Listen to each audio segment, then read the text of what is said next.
Hello friends, Rina's লাইফস্টাইলে সকলকে স্বাগত জানিয়ে আজকে একটা নতুন ধরনের ভিডিও নিয়ে এসেছি। আপনারা দেখতে থাকুন। এই রাস্তাটা দিয়ে আমরা এই বাড়িটা দেখতে গেলাম। ভাঙাচোরা জরাজীর্ণ বাড়িটি দেখতে পাচ্ছেন। এই বাড়িটি দেখে মনে হতে পারে এটা একটা সামান্য বাড়ি, কিন্তু না, এই বাড়ির গুরুত্ব পশ্চিমবাংলা তথা ভারতবর্ষের ইতিহাসে অপরিসীম। এখন আপনাদের বলি এই বাড়ির ইতিহাস। এই বাড়ির নাম হলো ক্লাইভ হাউস, দক্ষিণ দমদম পৌরসভায় অবস্থিত। তথ্যবিদরা বলেন এই বাড়ি কলকাতার সব থেকে পুরানো বাড়ি। ঐতিহাসিকবিদরা মনে করেন নবাব আলিউদ্দিন খাঁ, তারপর নবাব সিরাজদৌল্লা 1757 সালে পলাশির যুদ্ধে হেরে যাওয়ার পর এই বাড়ি ব্রিটিশদের হাতে চলে যায়। সেই সময় British major general Robert Clive দোতলা করেছিলেন, বাড়িটা একতলা ছিল। রবার্ট ক্লাইভ এই বাড়িতে বেশ কিছুদিন ছিলেন। তারপর উনি না থাকলেও ওনার লোকজনেরা এই বাড়িতে থাকতো। এই বাড়ি থেকে সব কাজকর্ম হতো। উত্তর কলকাতা থেকে ব্রিটিশদের বাণিজ্যিক কাজকর্ম হতো, তাই ব্রিটিশরা এই বাড়ি চয়েস করেছিলেন। এই বাড়িটি আনুমানিক বয়স 300 বছরেরও বেশি। 2001 সালে এই বাড়িটির পাশে একটা মাঠ আছে, উঁচু মাঠ নামে পরিচিত। এই মাঠে আর্কিওলজিক্যালের দ্বারা একটা খনন কার্য চালানো হয়।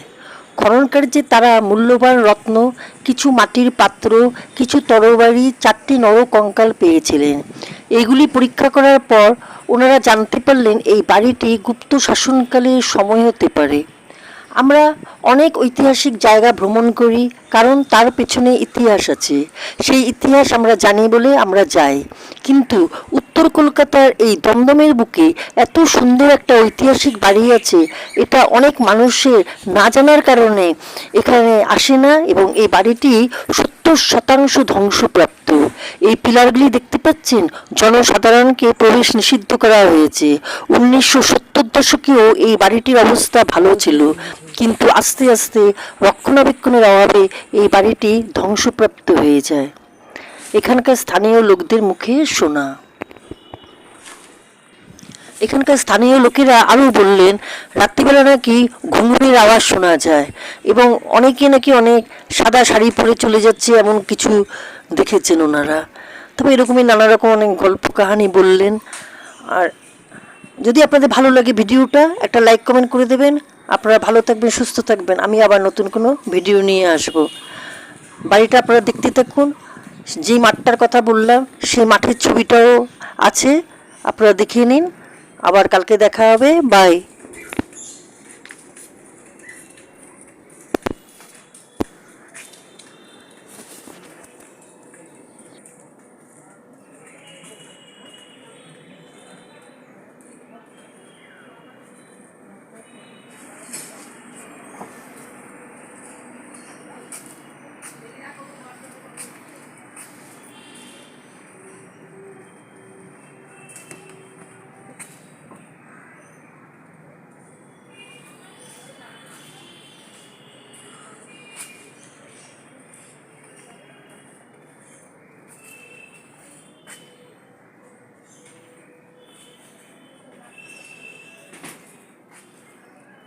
ড্রেনটা ছিল না, ড্রেনটা